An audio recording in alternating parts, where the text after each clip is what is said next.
Hello साथियों, हमारे YouTube channel पर आपका बहुत बहुत स्वागत है। आपके पास है जो इस प्रकार का जन्म प्रमाण पत्र होगा, जो कि हाथ से लिखा हुआ एक जन्म प्रमाण पत्र आपका पहले होता था। आपका या आपके बच्चों का या आपके परिवार के किसी भी रिलेटिव का इस प्रकार का जन्म प्रमाण पत्र आपके पास होगा।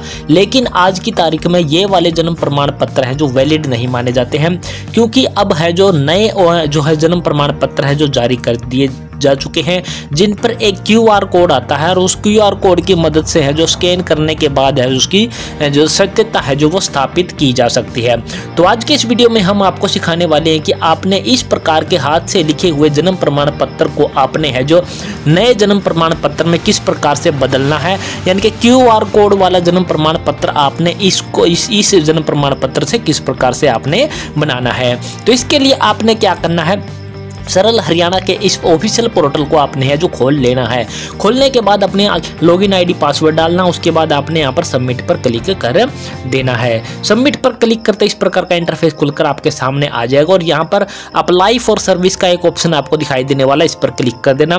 व्यू ऑल अवेलेबल सर्विस आपको दिखाई देने वाले होगी, इस पर आपने क्लिक कर देना है। क्लिक करते ही आपके सामने बहुत सारी सर्विस है जो खुलकर आ जाएगी। सर्च बॉक्स में आपने यहाँ पर क्या करना है, सिर्फ आपने बर्थ टाइप कर देना है। जैसे आप बर्थ टाइप करोगे तो दूसरे नंबर पर आपको एक सर्विस का नाम दिखाई देने वाला होगा, application for issuing of birth death non availability certificate. इस पर आपने क्या है क्लिक कर देना है। क्लिक करते ही इस प्रकार का इंटरफेस खुलकर आपके सामने आ जाएगा। इसको हम थोड़ा सा बड़ा कर लेते हैं और यहाँ पर आपको दिखाई देने वाला होगा, यहाँ पर आपको दिखाई देने वाला है एप्लीकेशन है जो कि सर्टिफिकेट है, परिवार पहचान पत्र क्रमांक के माध्यम से आवेदन विवरण, सेलेक्ट घटना चुने। घटना चुने, क्या घटना चुननी, हमने बर्थ का है जो हमने यहाँ पर बर्थ सर्टिफिकेट के लिए अप्लाई करें तो हमने यहाँ पर बर्थ पर क्या है क्लिक कर दिया है। इसके बाद आपके सामने यहाँ पर आ चुका है, क्या बच्चा व्यक्ति PPP में पंजीकृत परिवार से संबंधित है, तो हमने यहाँ पर क्या कर देना है, यस पर क्लिक कर देना है।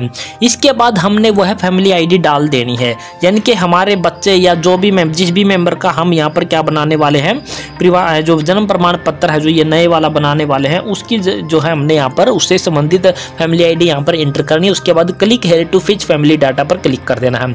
इसके बाद इस प्रकार का इंटरफेस खुलकर आ जाएगा और यहाँ पर से हमने वह व्यक्ति जिसके लिए जन्म प्रमाण पत्र आपको बनाना है उसका नाम है जो सिलेक्ट आपने इस प्रकार से यहाँ से कर लेना है। जैसे कि यहाँ पर जितने भी इस फैमिली आईडी में मेंबर हो गए उनके सभी के नाम दिखाएगा। Name not in the list, अगर आप दूसरी फैमिली आईडी से किसी से ट्राई कर रहे हैं तो आपने इस वाले ऑप्शन को चुनना है। लेकिन हम यहाँ पर हमारे बच्चे का अप्लाई कर रहे हैं तो हमने यहाँ पर बच्चे का नाम कर लिया। इसके बाद ओके पर क्लिक कर देना है। ओके पर क्लिक करने के बाद आपको इस प्रकार का से सेंड OTP पर क्या है क्लिक कर देना है। OTP आपके रजिस्टर्ड मोबाइल नंबर पर भेज जाएगा। वो OTP रजिस्टर्ड मोबाइल आपको यहाँ पर दिखाई देने वाला होगा। इसके बाद हम क्या करते हैं, स्क्रॉल करके थोड़ा सा नीचे आपको लेकर चलते हैं। जो OTP हमारे रजिस्टर्ड मोबाइल नंबर पर प्राप्त हुआ वो हमने यहाँ पर डाल दिया। उसके बाद click here to verify OTP पर हमने क्या कर दिया, क्लिक कर दिया है। OTP क्या हो चुका है, सक्सेसफुल यहाँ पर हो चुका है। इसके बाद आपने ओके पर क्लिक कर देना है। जैसे ही आप ओके पर क्लिक करोगे कुछ समय की प्रोसेसिंग के बाद है जो इस प्रकार का इंटरफेस है जो खुलकर आपके सामने आ जाएगा। यहाँ पर आपको दिखाई देने वाला होगा, यहाँ पर रेड कलर में यहाँ पर आपको दिखाई देने वाला है इवेंट डिटेल, घटना की जानकारी आपको यहाँ पर देनी होती है।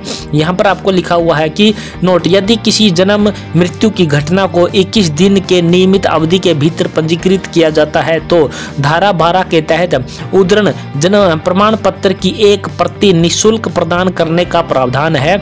इसे संबंधित रजिस्ट्रार्ड जन्म एवं मृत्यु से प्राप्त किया जा सकता है। हम यहाँ पर बर्थ अप्लाई कर रहे हैं तो ये ऑटो सेलेक्ट आपका पहले रहने वाला होगा। जन्म प्रमाण पत्र की भाषा है जो हमने बाई लैंग्वेज चुन ले ली है, इनके दोनों भाषाओं में हमारा वो छप कर आना चाहिए। इसके बाद यहाँ पर हमने क्या करना है, जो भी आपका ये वाला जो आपका रहने वाला है इस पे से डिटेल आपने जो सारी एक एक करके उठानी है और यहाँ पर फिल करते जाना है। जैसे कि बर्थ ईयर हमने यहाँ पर क्या है सिलेक्ट कर लेना है। बर्थ ईयर हमारा जो भी रहने वाला है उसमें वो हमने यहाँ पर इस प्रकार से सिलेक्ट कर लेना। इसके बाद महीना, अगर आपको उसमें सब कुछ दिया हुआ है तो हमने यहाँ पर है जो अपना महीना सेलेक्ट कर लेना है। उसके बाद आपका डे क्या रहने वाला है वो डे भी हमने यहाँ पर इस प्रकार से सिलेक्ट कर लेना है।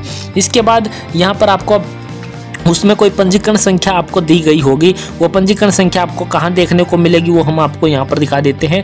जैसे कि इस पर हम आ चुके हैं, यहाँ पर आपको दिखाई देने वाला होगा रजिस्ट्रेशन तिथि और यहाँ पर रजिस्ट्रेशन संख्या आपको यहाँ पर दिखाई देने वाली है। चाहे तो आप यहाँ पर डाल सकते हो, इनको है जो आपने यहाँ से देख कर है जो ये वैसे ये ऑप्शनल भी है, अगर आप डालना चाहो तो डाल सकते हो, अगर नहीं डालना चाहो तो ये नहीं भी डालोगे तो भी कोई दिक्कत आपकी नहीं रहने वाली है। रजिस्ट्रेशन तिथि भी आप यहाँ से सेलेक्ट कर सकते हैं, वही जो आपकी डेट ऑफ बर्थ रहने वाली है वही आपकी रजिस्ट्रेशन तिथि भी हमारी है जो हमारे जन्म प्रमाण पत्र पर छपी हुई आपको हमको दिखाई देने वाली है।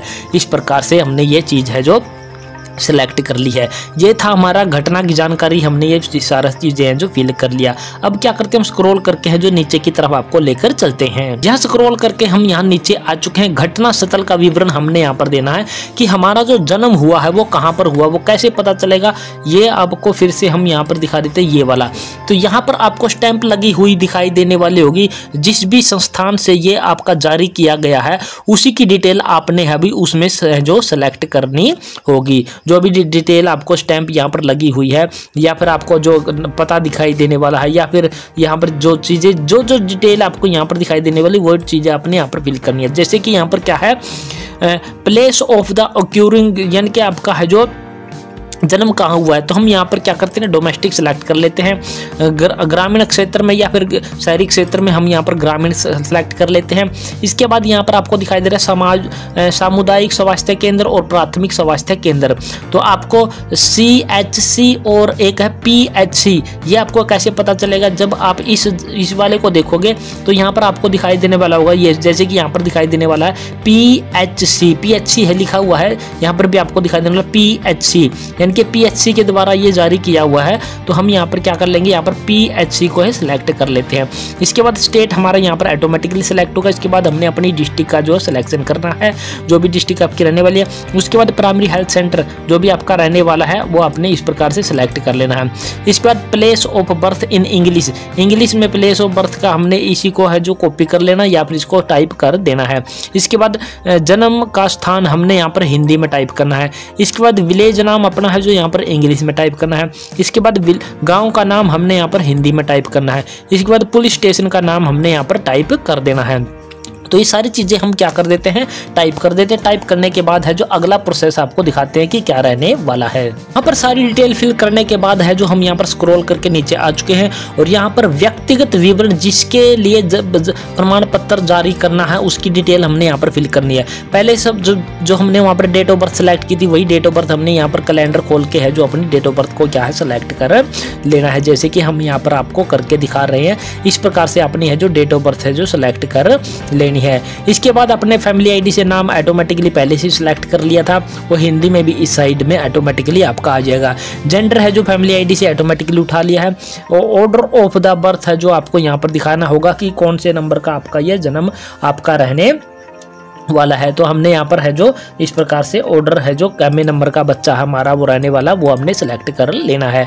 इसके बाद पिता का नाम माता का नाम फैमिली आईडी से ऑटोमेटिकली है जो उठा लिया गया है। इसके बाद आपको यहाँ पर दादे का नाम अगर आप चाहें तो यहाँ पर फिल कर सकते हैं, अगर नहीं चाहो तो आप यहाँ पर खाली छोड़ सकते हो। स्टेट आपका यहाँ पर उठा लिया गया है। स्थायी पता आपका यहाँ पर आपने फिल करना होगा। इसके बाद आपका जो परमानेंट एड्रेस फैमिली आईडी से उठा लिया, मोबाइल नंबर उठा लिया है।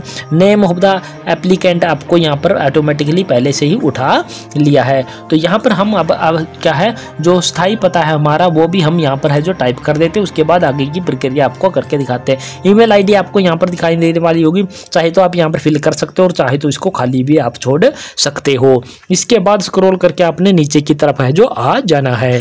अब हम यहाँ पर नीचे आ चुके हैं और यहाँ पर आपको दिखाई देने वाला होगा डेमोग्राफिक डिटेल, जनसांख्यिकीय विवरण आपको दिखाई देने वाला होगा। ये आपका ऑटो सेलेक्टेड सब कुछ मिलेगा, सिर्फ आपने यहाँ पर विलेज अपना है जो सेलेक्ट करना है। यहाँ से इस लिस्ट में से अपना विलेज है सेलेक्ट कर लेना है। उसके बाद है यहाँ पर आपने क्या किया, एग्री वाले इस बॉक्स को क्लिक करना है और एग्री वाले को क्लिक करके हमारे वर्ड वेरिफिकेशन में जो ये डिटेल आपको यहाँ पर नंबर दिखाई देने वाला है, ये नंबर अपने ज्यों का त्यों है जो यहाँ पर क्या है फिल कर देना है। फिल करने के बाद आपने यहाँ पर कुछ नहीं करना, यहाँ पर सबमिट का एक ऑप्शन आपको दिखाई देने वाला है ग्रीन बॉक्स में, इस वाले कॉलम पर आपने क्लिक करना है। तो थोड़ी डिटेल हमारी रह जाती है वो फिल कर लेते हैं। फिल करने के बाद सबमिट पर क्लिक करके करके आपको दिखा देते हैं। अब हमने यहाँ पर क्या कर ली, सारी की सारी डिटेल फिल कर ली। फिल करने के बाद हमको यहाँ पर क्या दिखाई देने वाला, सबमिट का ऑप्शन। इस सबमिट वाले ऑप्शन पर हमने क्या कर दिया है, क्लिक कर दिया है। क्लिक करने के बाद थोड़ी सी प्रोसेसिंग होगी। प्रोसेसिंग होने के बाद इस प्रकार का इंटरफेस खुलकर आ जाएगा। आपकी डिटेल है जो पूरी की पूरी आपको दिखाई देने वाली होगी। चाहे तो ऊपर स्क्रॉल करके आप सारी डिटेल चेक कर सकते हैं।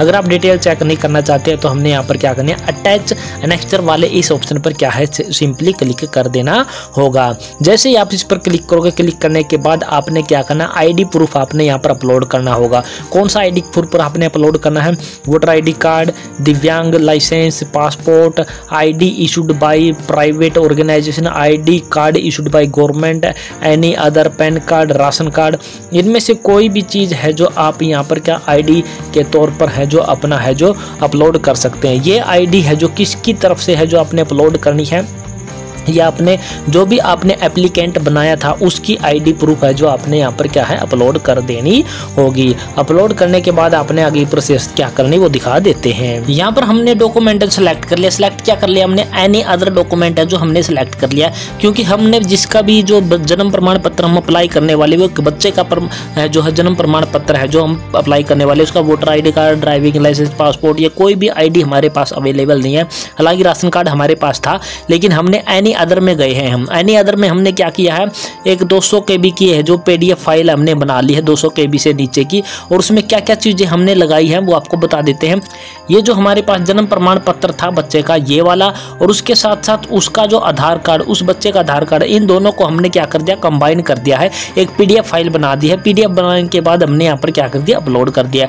अपलोड करने के बाद हम क्या करेंगे, सेव एनेक्स्चर वाले इस ऑप्शन पर क्लिक कर देते हैं। जैसे ही क्लिक करते हैं तो हमारे सामने इस प्रकार का इंटरफेस खुलकर आ जाता है, और यहाँ पर हमें दिखाई देने वाला एनी अदर वाला डॉक्यूमेंट। अगर हम इस पर क्लिक करेंगे तो हमने जो भी चीज़ अपलोड किया वो हमें यहाँ पर दिखाई देने वाली होगी। इसको हमने क्लोज कर दिया। अब क्या आ जाता, मेक पेमेंट का ऑप्शन हमारे पास आ चुका। हमने मेक पेमेंट वाले ऑप्शन पर क्लिक कर देना है। हमारी एक पेमेंट इसमें कटने वाली, जो कि 55 रुपये की पेमेंट हमारी कटने वाली है, तो हम क्या करेंगे, यहाँ पर मेक पेमेंट वाले ऑप्शन पर क्लिक कर देते हैं। क्लिक करने के बाद इस प्रकार का इंटरफेस आपके सामने खुलकर आएगा। थोड़ी सी प्रोसेसिंग आपकी ये आपकी होती हुई आपको दिखाई देने वाली होगी। ये आपका पेमेंट कटने का है जो एक पेज खुलकर आने वाला है। आपने इसको है जो आपने बिल्कुल भी छेड़ना नहीं है। जैसी भी आपको यहाँ पर डिटेल आपको दिखाई देने वाली है, इसको आपने इस प्रकार से चलते रहने देना है, कि कोई भी छेड़खानी नहीं करनी है। अब आपने ओके पर क्लिक कर देना है। ओके पर क्लिक करने के बाद आपने यहाँ पर कुछ भी नहीं करना है, सिर्फ और सिर्फ यहाँ पर कंटिन्यू का ऑप्शन आपको दिखाई देने वाला, इस पर क्लिक कर देना। इसके बाद ओके पर क्लिक कर देना। फिर से ओके पर आपने क्लिक कर देना है। जैसे ही 2-3 बार ओके पर क्लिक कर दोगे आप कंटिन्यू पर, तो उसके बाद थोड़ी सी प्रोसेसिंग आपको यहाँ पर दिखाई देने वाली होगी, और फिर इस प्रकार से इंटरफेस खुलकर आपके सामने आ जाएगा। ये आपके जो पेमेंट करने के तरीके आ चुके हैं, नेट बैंकिंग का है, कार्ड पेमेंट का है, या फिर अदर पेमेंट मोड है। तो हम यहाँ पर क्या है, UPI का ऑप्शन है जो सिलेक्ट करने वाले हैं, तो UPI वाले ऊपर हमने क्या है क्लिक कर दिया। क्लिक करने के बाद इस प्रकार का इंटरफेस खुलकर आएगा। थोड़ा सा स्क्रॉल करके हमने नीचे आना है। यहाँ पर भी हमारे पास 2 जो ऑप्शन दिखाई देने, प्लीज सेलेक्ट, या तो आप UPI ID का ऑप्शन ले सकते हैं, या फिर अपना QR कोड को है जो जनरेट कर सकते हैं। तो हम यहाँ पर क्या कर देते हैं, QR कोड वाले ऑप्शन पर क्लिक कर देते हैं। जैसे हम क्लिक करेंगे तो हमारे सामने यहाँ पर है जो QR कोड का जो ऑप्शन अवेलेबल है जो हमारे पास हो चुका होगा। अब हमने सिंपली क्या करना है, इस QR कोड को हमने अपने है जो दूसरे फ़ोन से या फिर अपने किसी भी फ़ोन से है जो इस QR को क्या है हमने स्कैन कर लेना होगा। जैसे हम स्कैन करेंगे तो हमने क्या करना है, अपने फ़ोन से है जो इसकी क्या कर देनी है, पेमेंट है जो कर देनी है। जैसे ही ये पेमेंट आपकी हो जाएगी, पेमेंट होते ही आपकी है जो ऑटोमेटिकली प्रोसेसिंग लेगा। जैसे कि आपको दिखाई देने वाला होगा, पेमेंट हो चुकी है, your transaction status is successful. अब आपने सिंपली ओके पर क्लिक कर देना। ओके पर क्लिक करते ही आपके सामने इस प्रकार का इंटरफेस खुलकर आ जाएगा, और यहाँ पर चाहे तो क्लिक करके आप है जो इसके डायरेक्ट रिटर्न हो सकते हैं, या फिर आपने यहाँ पर 60 सेकंड का टाइम आपको दिखाई देने वाला होगा। 60 सेकंड के टाइम तक आपने इसका क्या करना है, वेट करना है। वेट करने के बाद ये ऑटोमेटिकली रीडायरेक्ट है जो आपको उसी वेबसाइट पर लेके चला जाएगा। तो अभी हम क्या कर देते हैं, वेट कर लेते हैं। जैसे ही वहाँ पर 60 सेकंड आपकी पूरी हो जाएगी तो आपको डायरेक्टली है जो गवर्नमेंट ऑफ हरियाणा का एक्नॉलेजमेंट नंबर यानी कि आपकी है जो अप्लाई करने की स्लिप आपके सामने है जो इस प्रकार से खुलकर आ जाएगा। यहाँ पर आपको सरल आईडी का नंबर आपको प्राप्त हो जाएगा। यहाँ पर आपको डेट दिखाई देने वाली होगी, डिपार्टमेंट का नाम दिखाई देने वाला होगा, सर्विस आपने क्या यूज किया है वो आपको यहाँ पर दिखाई देने वाला होगा, कैंडिडेट का नाम और उसका एड्रेस, उसकी ईमेल आईडी, ये सारी चीज़ें आपको यहाँ पर दिखाई देने वाली होगी। कितनी फीस कटी है वो आपको यहाँ पर दिखाई देने वाली होगी और आपको दिखाई देने वाला होगा जिस डेट में जिस भी साल में आप अप्लाई करने वाले हो और उसी साल का बर्थ है तो आपका 14 दिन का टाइम लगने वाला है। अगर प्रीवियस ईयर अप टू अगर आपका 1972 तक का जन्म है तो आपको 30 दिन का टाइम देने वाले हैं और 1972 से पहले का अगर आपका जन्म हुआ है तो आपका है जो टाइम है जो मैक्सिमम है वो 90 दिन का आपका हो सकता है।